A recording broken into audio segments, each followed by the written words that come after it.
बिस्मिल्लाहिर्रहमानिर्रहीम। Ehtesham Ali Abbasi. Supreme court में आज लाइव शो जो आपने क्या पूरी दुनिया ने देखा, उस पर तो बात करेंगे, लेकिन सबसे पहले मैं आपको जो है कुछ जो आज शहर की खबरें हैं वो बता दूं। सबसे ज़्यादा जो ज़रूरी है वो पहली खबर जो है वो इंतखाबी निशान बल्ले वाली है, जो कि पाकिस्तान तहरीक इंसाफ के लोग सुनना चाहते हैं और ज़रूरी भी है। उसमें हुआ ये था कि पेशावर हाई कोर्ट से जो इनका निशान बल्ले का वापस ले लिया गया था, वो निशान जो है पेशावर हाई कोर्ट ने पीटीआई को वापस कर दिया था।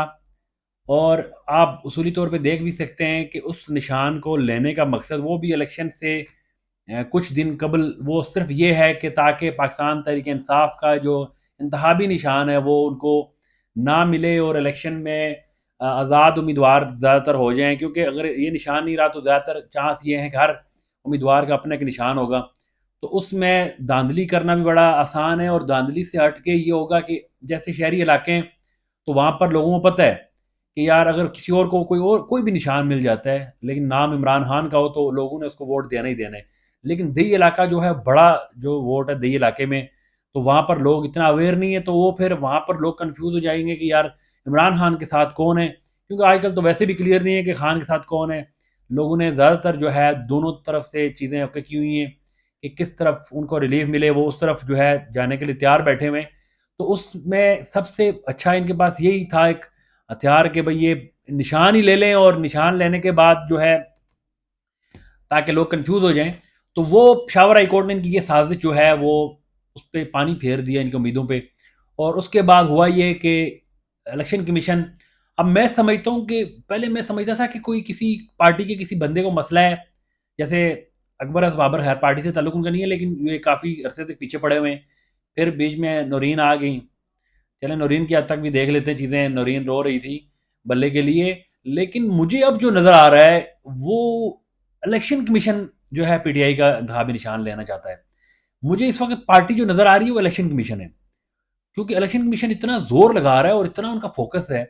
और अब वो पेशावर हाईकोर्ट पहुंच गए हैं और वो बल्ले का निशान जो है वापस जो है करने के लिए उन्होंने वहां पे जो है अपील की है कि पीटीआई को बल्ले का निशान ना दिया जाए।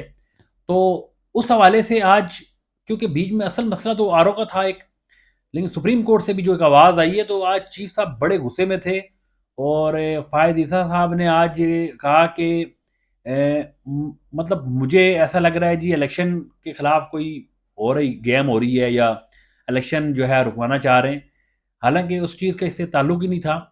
लेकिन आज वो उन्होंने पेशावर हाईकोर्ट पर शदीद गुस्सा किया है, और उस गुस्से के पीछे जो मुझे चीज़ नज़र आ रही है वो पीटीआई है। जहाँ पर पीटीआई का नाम आएगा वहाँ पे पीटीआई को सुप्रीम कोर्ट से मुझे रिलीफ मिलता नज़र नहीं आ रहा। और ख़ास करके जब फायद ईसा साहब हों, और आज उन्होंने पेशावर हाई कोर्ट पे भी बड़ा जो है उन्होंने अपना ज़ाहिर किया गुस्सा कि पेशावर हाई कोर्ट से, क्योंकि पेशावर हाई कोर्ट ने ये फैसला किया था। अलबत्ता पेशावर हाई कोर्ट से जो है अपील में जो दोबारा से फैसला महफूज हो गया वो अभी तक सुनाया नहीं गया। लेकिन मेरे ज़राए यही कह रहे हैं कि उसमें अभी पीटीआई को ही वो निशान मिलेगा, और एट दी एंड ये केस सुप्रीम कोर्ट में आएगा। और सुप्रीम कोर्ट में आने के बाद अगर फायद ईसा साहब हुए तो वो निशान रहेगा या नहीं रहेगा इस बारे में मैं कुछ भी नहीं कह सकता। इससे पहले जब भी मैंने ये खबर दी तो मैं हमेशा ये कहता रहा कि आप स्क्रीन शॉट ले लें, आप मेरे से जो आप कहते हैं जिम्मेदारी ले लें कि ये बल्ले का निशान पीटीआई से कहीं नहीं जाएगा। लेकिन फायद ईसा साहब को देख के मैं ऐसी कोई बात नहीं कर रहा। अब इसके साथ साथ जो है 10 जनवरी को फर्द जुर्म आयद करने की तारीख रखी गई है निकाह केस में, और वो उसकी समाअत हुई अडयाला जेल में। जज जो है कुदरतुल्लाह खुद अडयाला जेल पहुंचे और उन्होंने वहाँ पे जाके समाअत की है। समाअत के बाद जो है जो नकूल हैं कापी हैं वो तकसीम की गई हैं, और उसमें जो फ़र्द जुर्म आयद करने की तारीख 10 रखी गई है। मकसद ये है कि किसी तरह भी इमरान खान जो है वो इलेक्शन में ना हूँ। इमरान खान को रोकने के लिए सारे किस्म के हरबे और सारे केसेस बनाए गए हैं और वो किए जा रहे हैं।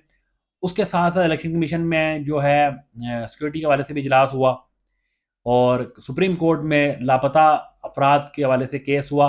और उसमें केस तो सबने आपने देखा होगा, उसमें कोई ऐसी बताने वाली चीज़ नहीं है। लेकिन असल में एक चीज़ जो आपसे बताना चाह रहा हूँ कि किसी का भी कोई केस हो उसने पीटीआई का कोई वकील नहीं करना, खास करके सुप्रीम कोर्ट में। उसकी वजह यह है कि सुप्रीम कोर्ट में जब पीटीआई का वकील जिसको लोग जैसे चीफ साहब को पता हो कि ये पीटीआई से इसका ताल्लुक है, तो आपका वो केस जो 100% आपको पता होगा कि आप इस पर राइट पे हैं, उसमें भी आपके खिलाफ फैसला आ जाएगा। उसकी सबसे बड़ी मिसाल आज ये है कि आज शोएब शाहीन जो पेश हुए, वो कि उन पर तनकीद भी हो रही कि तैयारी से नहीं गए, लेकिन उनका अपना मसला है वो, क्योंकि इस केस में वो पीटीआई की तरफ से नहीं गए, वो वकील थे, वो इस केस में वकील थे। तो जब वो वहाँ पर पेश हुए तो वहाँ पर उनके जो है जो चीफ साहब ने उनके साथ रवैया रखा, वो सब ने देखा, क्योंकि लाइव कवरेज चल रही थी तो पूरी दुनिया ने देखा है कि क्या चल रहा।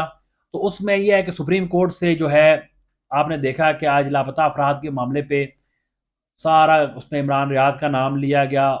तो कहा गया कि इमरान रियाज कौन है, ये कौन है। और बहुत सारे ऐसे जर्नलिस्ट, पीटीआई के सदाकत अब्बासी का नाम लिया गया, और कुछ और लोगों के नाम लिए गए। तो उन्होंने कहा ये कौन है, ये कौन लोग हैं। लेकिन वहां पर उन्होंने कहा मतियुल्लाह जान और असद तूर का नाम क्यों नहीं है। मतलब वो उनको जानते थे, लेकिन वो नाम जो इस पाकिस्तान की सहाफत में एक बड़ा नाम, इस शख्स ने बड़ी कुर्बानी भी दी है, उसके साथ कितनी बड़ी ज्यादती हुई है, तब तो कोई कोर्ट बोली नहीं। आज पूछा जा रहा है कि वो कौन है। तो उस हवाले से केस चल रहा था। खैर शोएब शाहीन के साथ वहाँ पे जो हुआ आपने देखा, लाइव कवरेज में देखा। उसके बाद ये हुआ कि उस केस को कल तक जो है उसकी समाअत मुलतवी की गई है।